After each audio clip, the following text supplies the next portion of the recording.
সেই দিন আমরা গিয়েছিলাম মুরাদনগর বিএনপির পার্টি অফিসে। প্রথম অবস্থায় বাড়ি থেকে বের হওয়ার সময় তারপর আমরা চলে গিয়েছি মুরাদনগর। অনেক জ্যাম থাকার কারণে সিএনজি থেকে আমরা সবাই মুরাদনগর গোলচক্কর আগেই নেমে গিয়েছিলাম।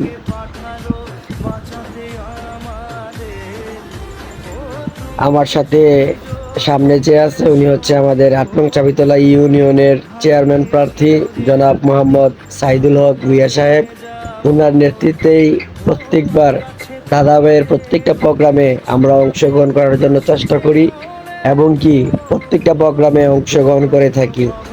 আমরা বিএনপির পার্টি অফিসের সামনে যাওয়ার পর এক এক করে সবাই ছবি তোলার প্রস্তুতি নিচ্ছে।